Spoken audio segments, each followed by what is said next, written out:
Setelah ini nggak jauh keren loh, karena kali ini akan dibawakan oleh pakar hukum pidana dari Universitas Al-Azhar Indonesia, yakni Bapak Dr. Suparji Ahmad SHMH. Jadi kali ini Pak Suparji akan membawakan topik antara lain penerapan asas ultimatum remedium dalam penegakan hukum tindak pidana korupsi di pasar modal.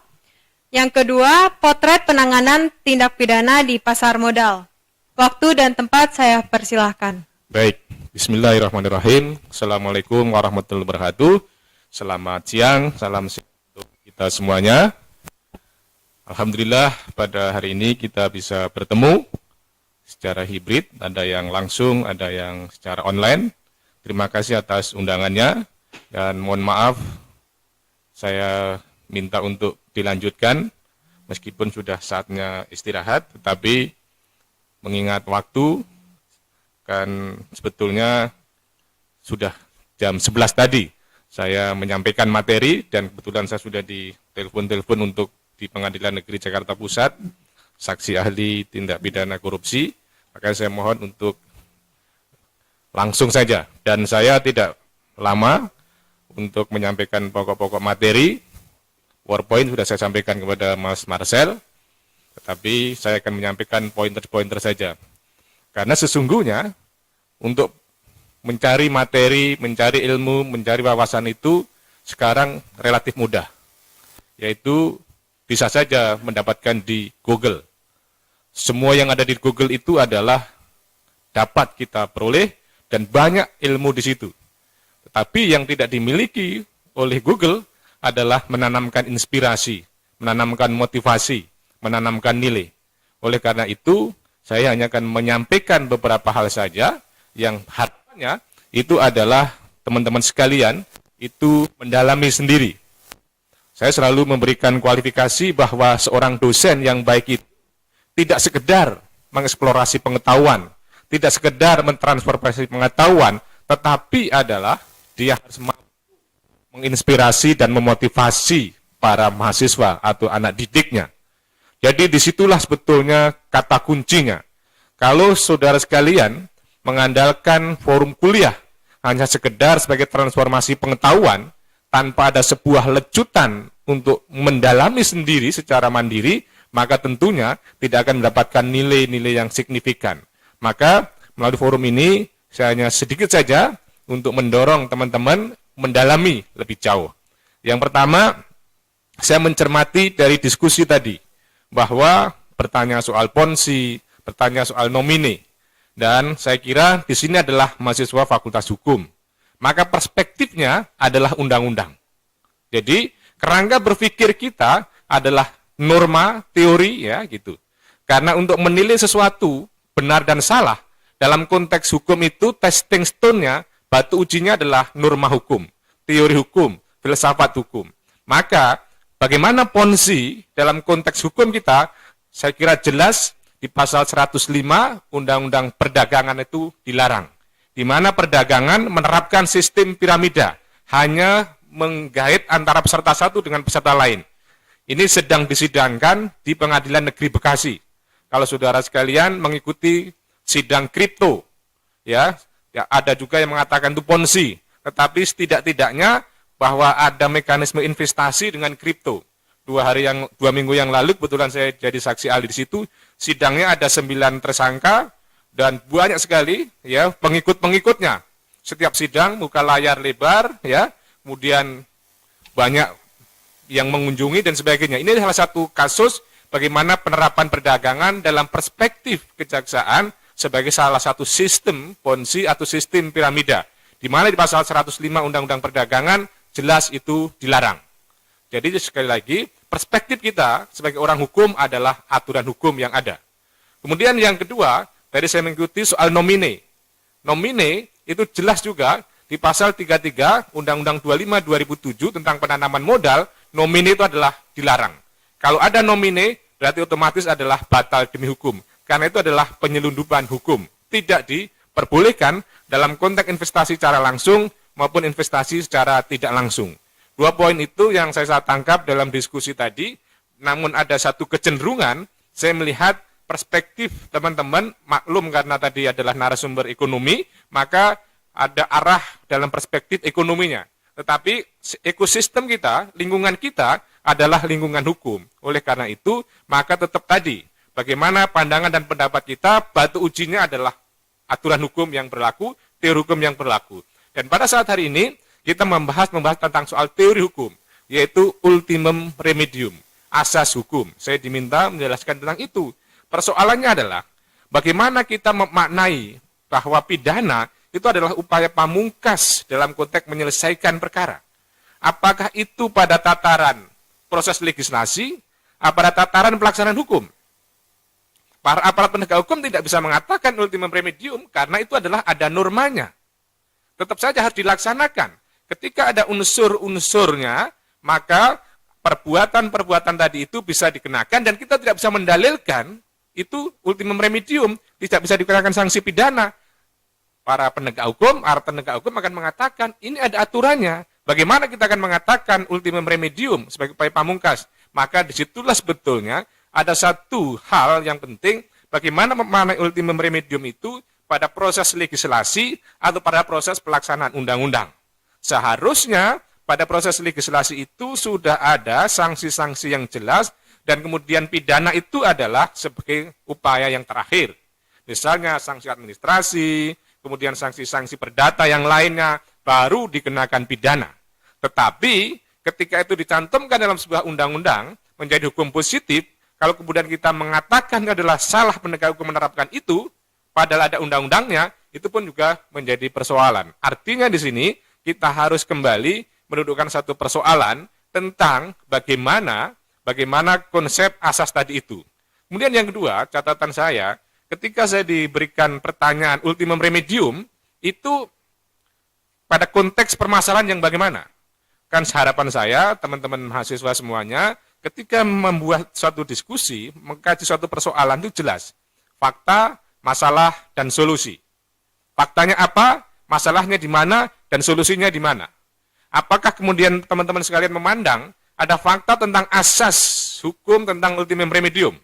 Kemudian masalahnya bahwa ternyata ultimum remedium tidak efektif. Baru kemudian dicarikan solusi. Saya mencoba menebak begitu. Bahwa sekarang ini ada fakta ultimum remedium sebagai salah satu asas hukum. Kemudian yang kedua, pada faktanya ultimum remedium tidak efektif dilaksanakan. Permasalahannya adalah mengapa itu tidak efektif dilaksanakan. Baru kemudian kita cari solusinya. Solusinya adalah bahwa dalam konteks penerapan hukum, maka harus ada selektivitas penerapan sanksi pidananya. Jika memang ada sanksi-sanksi administratif, maka seharusnya itu yang dikedepankan. Cuman persoalannya adalah, kita masuk pada topik tentang potret penegakan hukum di pasar modal. Di mana pasar modal itu adalah sebuah instrumen ekonomi yang sangat efektif. Di mana itu adalah sebagai pasar yang bisa transnasional, bisa melibatkan berbagai investor dari berbagai negara, dan salah satu kata kuncinya adalah trust, kepercayaan. Di mana jika tidak ada kepercayaan pada pasar modal, maka jelas akan mengalami satu penurunan. Pada sisi yang lain adalah, ketika kita memadukan antara ultimum remedium dan upaya membangun trust di pasar modal, maka itu akan terjadi sebuah hal yang diametral. Pada satu sisi, kita bermaksud melakukan ultimum remedium. Tetapi, pada sisi yang lain adalah, kita harus membangun sebuah kepercayaan di pasar modal. Maka disitulah tetap semuanya harus proporsional. Teman-teman sekalian, pasar modal sebagai salah satu bagian investasi, itu ada 3 syaratnya. Untuk bisa berkembang dengan baik, yaitu harus ada stabilitas politik, harus ada economic opportunity, dan harus ada kepastian hukum. Salah satu kepastian hukum itu adalah bagaimana aturan hukum itu dilaksanakan sebagaimana mestinya. Terus kemudian ada penindakan-penindakan terhadap insider trading, manipulasi, penipuan, pelanggaran keterbukaan, dan lain sebagainya. Nah, ini saya kira adalah bagian dari instrumen untuk menegakkan hukum di pasar modal. Saya mencoba mencermati suasana sosiologis topik diskusi kali ini, apakah sehubungan kasus Asabri, apa sehubungan dengan kasus Jiwasraya. Nah, kalau kemudian kita kaitkan dengan situ, memang terjadi perdebatan bahwa ada yang namanya tindak pidana pasar modal, ada kemudian tindak pidana korupsi. Ada juga yang mengarah bahwa itu adalah sebuah kerugian dari bisnis saja. Tetapi proses hukum berjalan sekarang. Bahwa Jiwasraya sudah ada yang dihukum seumur hidup, ada yang hukum 20 tahun, dan sebagainya. Kita menggunakan asas res judicata, bahwa putusan pengadilan adalah dianggap benar selama belum ada koreksi putusan di atasnya. Artinya tetap harus menghormati itu. Sedangkan kasus Asabri, ada yang dituntut hukuman mati, misalnya Heru, atau kemudian ada juga yang mengulangi. Nah, kemudian perdebatan tidak manusiawi, melanggar HAM, dan sebagainya, tidak memenuhi unsur gitu. Dalam berbagai macam pandangan, saya mengatakan bahwa hukuman mati dalam konteks tindak pidana korupsi bisa diterapkan sesuai dengan pasal 2, penjelasan pasal 2 Undang-Undang Tindak Pidana Korupsi, di mana syaratnya adalah tindak pidana korupsi dalam konteks bencana sosial, bencana alam, konflik sosial, dan yang terakhir adalah adanya pengulangan tindak pidana korupsi. Dalam pandangan Kejaksaan Agung, Heru ini dianggap mengulangi tindak pidana korupsi, sehingga kemudian diterapkan hukuman mati. Nah, ini lagi-lagi saya membaca tentang apa sebetulnya konteks dari topik ini. Apakah sekedar mewacanakan tentang ultimum remedium dan pasar modal, atau memang ada problem penegakan hukum di pasar modal. Problem yang saya coba cermati adalah kaitannya dengan problem hukum di Asabri dan Jiwasraya. Ada yang berpandangan, mestinya itu adalah diterapkan tindak pidana pasar modal saja, bukan dikenakan tindak pidana korupsi. Tetapi kita harus mengikuti proses hukum yang ada di persidangan. Dengan demikian, teman-teman semua yang saya hormati, bahwa potret penegakan hukum pasar modal sekarang ini ada yang berpandangan masih kurang mendukung bangunan sebuah pasar modal yang kredibel, bangunan pasar modal yang akuntabel. Dan harapannya teman-teman semuanya melalui forum ini sebetulnya akan lebih produktif sekiranya mampu melahirkan sebuah naskah akademik, melahirkan sebuah rancangan undang-undang kaitannya dengan revisi undang-undang pasar modal. Karena undang-undang ini sudah cukup lama, ya. Undang-undang tahun 85 ya, kalau kira-kira 985 itu sudah cukup lama, sudah tidak bisa mengikuti perkembangan, termasuk kemudian sudah tidak bisa mengatasi berbagai macam modus kejahatan di pasar modal. Oleh karenanya, menurut saya bahwa forum ini tidak sekedar sebuah diskusi, tetapi ada sebuah output yang nyata. Melalui forum ini lahirlah sebuah kerangka berpikir atau naskah akademik. Ini loh dari teman-teman mahasiswa Fakultas Hukum yang disponsor oleh Fakultas Hukum Trisakti melahirkan adanya rancangan undang-undang pasar modal. Karena kalau kita hanya sebatas mendiskusikan saja, maka sebetulnya kurang produktif. Maka saya mengatakan sebagai bagian untuk menginspirasi bahwa di undang-undang pasar modal itu banyak kelemahannya. Termasuk praktek pasar modal syariah juga belum diakomodir di situ. Termasuk juga kejahatan-kejahatan di pasar modal juga belum dapat diatasi di situ. Termasuk juga pengawasannya juga belum efektif. Maka disitulah bagaimana ada satu perbaikan undang-undang tentang pasar modal. Pada sisi yang lain adalah ketika kita mencoba mendiskusikan persoalan praktek hukum di pasar modal yang masih misalnya terjadi perbedaan pandangan, maka lagi-lagi kita sebagai suatu negara hukum kembalikan kepada mekanisme hukum yang berjalan. Bahwa pengadilan sebagai institusi pemutus ketika ada warga negara yang disangka, yang didakwa melakukan misalnya kejahatan di pasar modal, kemudian dilengkapi dengan penasihat hukum, dia punya hak untuk melakukan pembelaan, maka kemudian disitulah hakim yang akan memutuskan. Berangkat dari pemikiran itu, teman-teman semua yang saya hormati, bahwa konsep ultimum remedium itu konsep yang berlaku secara universal, tetapi kemudian yang perlu dipertanyakan adalah permasalahannya bagaimana kita menempatkan konsep ultimum remedium itu pada proses legislasi atau pada proses law enforcement-nya. Bahwa selama ini yang terjadi dalam persidangan-persidangan itu mengatakan bahwa itu adalah mestinya ultimum remedium pidana itu, tetapi aparat penegak hukum mengatakan ini ada aturannya, sehingga kemudian harus ditegakkan. Dengan demikian harus dikelirkan pada konteks di mana ultimum remedium itu. Kemudian yang kedua adalah ketika kita memberikan sebuah opini tentang ya, potret hukum pasar modal, maka kita harus melihat fakta yang terjadi dan kita lihat kerangka berpikir, pertimbangan hakim, putusan hakim di dalam persidangan itu tadi.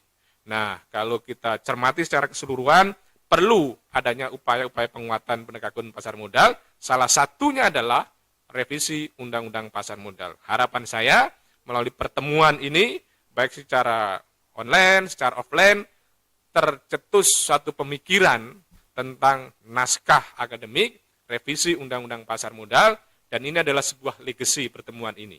Sebuah pengakuan bahwa ternyata menghasilkan sebuah karya akademik yang konkret gitu. Karena kalau hanya sebatas diskusi, sebatas lomba, tidak ada tindak lanjutnya, maka tidak ada sebuah kesinambungan dalam konteks pemikiran kita. Dan salah satu indikator kinerja utama dalam Merdeka Belajar dan Kamus Merdeka adalah hasil-hasil dari perguruan tinggi bisa diterapkan di masyarakat. Dan kalau kita punya harapan bahwa pasar modal kita adalah kredibel, akuntabel, maka salah satunya instrumennya adalah melalui undang-undang. Maka inventarisasi masalah undang-undangnya, rumuskan perbaikannya, ajukan misalnya ke DPR dan sebagainya. Ini loh karya kami tentang revisi Undang-Undang Pasar Modal. Dengan demikian jelas kerangka berpikir kita menghadapi fakta seperti ini, menghadapi masalah seperti ini, ada solusinya. Sebagai mahasiswa hukum adalah problem solving, memberikan penyelesaian masalah. Kalau teman-teman menganggap pasar modal itu ada masalah hukumnya, maka berikan solusi penyelesaiannya. Tidak sekedar berwacana, berdiskusi, tapi juga berkontribusi secara efektif. Saya kira demikian pengantar saya sebagai bahan diskusi. Kalau memang masih ada tanya jawab, saya tunggu karena memang waktunya terbatas. Demikian dari saya. Ada pertanyaan nih Pak dari saudara Leonardo. Metaverse menjadi ladang baru dalam investasi virtual. Dalam jangka panjang, banyak aset-aset yang dapat dilakukan investasi seperti berinvestasi NFT. Apakah UU Pasar Modal bisa mencakup pula dalam menindak kejahatan investasi virtual di dalam metaverse? Dalam hal demikian, apakah premium ultimedium atau tidak? Ya, terima kasih. Jadi, apakah Undang-Undang Pasar Modal itu sudah mampu menjangkau ya praktek-praktek yang ada di dalam misalnya investasi secara online ya, tadi ditanyakan soal investasi bodong dan sebagainya. Tidak ada sebuah rumusan secara eksplisit untuk menjerat itu. Ya. Yang kemudian bisa juga yang sering kali digunakan itu adalah menggunakan Undang-Undang Informasi dan Transaksi Elektronik, yaitu perdagangan online yang mengandung unsur penipuan. Atau juga bisa menggunakan Undang-Undang Perdagangan, ya, sebagaimana yang saya sampaikan tadi. Misalnya menjerat pelaku-pelaku sistem perdagangan dengan menggunakan sistem piramida. Jadi, kalau melihat dari substansi Undang-Undang Pasar Modal, sesungguhnya belum sepenuhnya mendukung untuk mengatasi praktek-praktek ya perdagangan secara online, investasi-investasi secara online, dalam arti yang sering terjadi di masyarakat. Maka jeratan hukumnya bisa menggunakan KUHP, bisa menggunakan Undang-Undang ITE, bisa menggunakan Undang-Undang Perdagangan, dan sebagainya. Dan semestinya Undang-Undang Pasar Modal pun juga mengatur tentang itu. Sehingga semuanya menjadi jelas sesuai dengan konsep hukum pidana, ada lex stricta, scripta, dan lex certa. Ada kepastian, kejelasan, dan ketegasan. Sehingga tidak menimbulkan multitafsir. Nah, kembali pada pertanyaan yang kedua, apakah itu bisa dikualifikasi sebagai suatu ultimum remedium? Sesungguhnya tidak dalam konteks itu. Lagi-lagi, ultimum remedium akan diterapkan jika misalnya itu ada mekanisme lain yang bisa ditempuh. Apalagi sekarang, Kejaksaan Agung, kepolisian, itu sangat mendorong adanya penerapan restoratif justice, di mana keadilan yang dulu identik dengan distributif, yaitu pembalasan penghukuman, sekarang adalah keadilan yang bersifat restoratif, retributif, atau pemulihan. Yang dulu keadilan itu adalah bersifat penghukuman, sekarang adalah pemulihan dengan melibatkan korban. Jadi, menjadi relevan untuk merekonstruksi ultimum remedium dengan konsep restoratif justice. Tetapi, sekali lagi, jika ada satu norma tentang sebuah sanksi pidana dan tidak ada solusi lain untuk memberikan sanksi pidana tadi itu, maka konsep ultimum remedium menjadi premium remedium. Artinya memang harus ditegakkan terhadap pelaku-pelaku yang memenuhi pelanggaran unsur-unsur tindak pidana tadi. Demikian. Oke, ada pertanyaan nih Pak dari Saudara Randi. Pertanyaan pertama, apakah penegakan hukum dalam tindak pidana pasar modal dapat memberikan perlindungan hukum terhadap investor? Ada 3 nih Pak, mau langsung saya bacakan ketiganya? Oke. Pertanyaan yang kedua, bagaimana kewenangan Bapepam dalam penyidikan dan penyelidikan tindak pidana pasar modal? Yang ketiga, pertanyaannya adalah bagaimana sistem pemidanaan tindak pidana pasar modal dalam Undang-Undang Nomor 1995? Berikut, Pak. Ya. Yang pertama, apakah penegakan hukum pasar modal itu bisa melindungi ya investor? Nah, dalam proses hukum bahwa kita secara klasik mengetahui bahwa ada 3 nilai, keadilan, kepastian, dan kemanfaatan. Oleh karenanya, di situ adalah 3-tiganya harus dipenuhi. Nah, kemudian dalam konteks penegakan hukum lagi, ada 3 nilai, predictability, stability, dan fairness. Di mana predictability adalah sebuah kepastian, stability adalah sebuah keseimbangan, fairness adalah sebuah keadilan. Maka di situ, dalam konteks penegakan hukum pasar modal, itu tidak boleh hanya berpihak satu kelompok saja, tetapi harus seimbang. Harus seimbang sesuai dengan ketentuan hukum yang berlaku. Tentunya investor harus juga dijaga. Jangan sampai kemudian kalau tidak ada kesalahan dapatkan sebuah sanksi atau sebuah hukuman. Jadi dalam hal misalnya menyelesaikan masalah hukum di pasar modal, bahwa kepentingan investor itu juga harus dijaga. Jangan sampai dia kabur, jangan sampai dia mengurangi investasinya, dan sebagainya. Kita tahu ada pemberitaan-pemberitaan media, ketika kasus Jiwasraya, kasus Asabri mengemuka di publik, ada investor yang mengurangi investasinya di Indonesia. Saya kira itu harus kemudian dijaga. Bagaimana pemerintah, bagaimana ya stakeholder yang terkait menjaga imunitas pasar modal. Dalam arti kebal terhadap guncangan politik, guncangan hukum, kalau kemudian semuanya berjalan sesuai dengan mekanisme yang berlaku. Kekebalan hukum pasar modal dalam arti tidak mudah goyah, meskipun ada dinamika politik dan dinamika ekonomi, itu yang harus dijaga oleh para stakeholder yang terkait. Kemudian yang kedua, kewenangan Bapepam melakukan penyelidikan dan penyidikan, ini kan kemudian harus dilihat konteks bagaimana bersinergi dengan otoritas jasa keuangan. Bagaimana kewenangan pengawasan sekarang kan diambil alih oleh OJK, di mana pasar modal sebagai lembaga keuangan non-bank itu tidak bisa dipisahkan dari otoritas jasa keuangan. Disitulah yang kemudian berperan melakukan penyelidikan, penyidikan, ya, untuk jika ada dugaan-dugaan tindak pidana. Semula misalnya adalah adanya Badan Pengawas Pasar Modal LK. Kemudian yang ketiga adalah berkaitan bagaimana keberadaan Undang-Undang Nomor 895 tentang pasar modal itu, tentang konsep dari ultimum remedium. Apakah kemudian sudah menerapkan tentang itu? Saya kira Undang-Undang 895 itu sudah sangat sistematis bahwa ada konsep ultimum remedium, karena di situ ada sanksi-sanksi administratif, yaitu pencabutan izin usaha, pencabutan sementara, kemudian sanksi-sanksi administratif yang lainnya. Jadi, dengan konstruksi adanya sanksi administratif dan sanksi pidana, berarti formulasi ultimum remedium sudah diterapkan.